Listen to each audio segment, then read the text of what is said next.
வீட்டை விட்டு போடா வெளியே. எத்தனை நாளைக்கு தண்டை சோறு தின்னுட்டு சுத்திட்டு திரிவ? எனக்கு போய் புள்ளையா பிறந்த பாரு. இனிமே இந்த வீட்டுக்குள்ள உனக்கு சாப்பாடு கிடையாது, போ. வீட்டுக்குள்ள சாப்பாடு இல்லையா? அப்ப சாப்பாடு மட்டும் போட்டு கொடுங்க. ரோட்ல உட்காந்து சாப்பிட்டு பேட்டுக்குள்ள மட்டும் உள்ள வரேன். இவளை கேவலமா திட்டிட்டு இருக்கனே. உனக்கெல்லாம் சூடு சொன்னல. இப்படியே இருந்தா உனக்குலாம் யாரா பொண்ணு கொடுப்பா? நீங்க ஒண்ணு எனக்கு பொண்ணு பார்க்க வேணாம். நான் ஆல்ரெடி ஆளை விட்டுட்டு வெளியே வர சொல்லிட்டேன். அவன் வந்ததும் அவளை கல்யாணம் பண்ணிக்குவேன். டேய், உனக்கே நான் தான் சோறு பொண்ணும். இதுல இன்னொருத்தி வேற கூட்டு வரியா நீ? அதெல்லாம் நாங்க பார்த்து.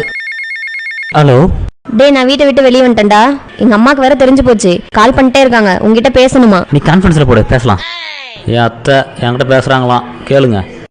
ஹலோ, அந்த பரிதேசி கூட போயிருக்கீங்க. அந்த பரிதேசி உன்னை நல்லா வச்சுன்னு இருப்பானா? அவனுக்கு ஊடுக்குதா? அவனுக்கு வாசலுக்குதா? அவனுக்கு போட்டுக்கு துணிக்குதா? அந்த பரிதேசி அவன் பிச்சைக்காரண்டி. ஊடு இல்ல, வாசல் இல்ல, போட்டுக்க துணி இல்ல, பிச்சைக்காரன் ஊரா மட்டும் துணிய போட்டுக்கிறாண்டி. ஜெய், இந்த ஊர் பக்கம் வந்தீங்க 2 பேரும் பொலி பொலி பொலிதான். ஐயோ. ஏய் டேய், இப்ப நான் என்னடா பண்றது? இல்ல, நீ உங்க வீட்டுக்கே போயிரு. வீட்டுக்கே போயிடுறதா? என்ன ஆத்தாக்கார் என்ன கிளி கிளிக்கிறா?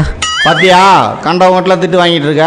இதுக்குதான் பெத்தவங்க பேச்சு கேட்கணுங்கிறது. போய் சம்பாரிச்சு 10 பணத்தோட உள்ளவா போ. சம்பாதிக்கிறதா? பசிக்குது. நல்லா புத்தியில உரைக்கிற மாதிரி சொல்லியிருக்கோம். இனிமேலாவது திருந்துறானான்னு பாப்போம். இன்னைக்கு என்ன குழம்பு வச்சிருக்காரோ தெரியல. இவன் எப்படி உள்ள வந்தான்?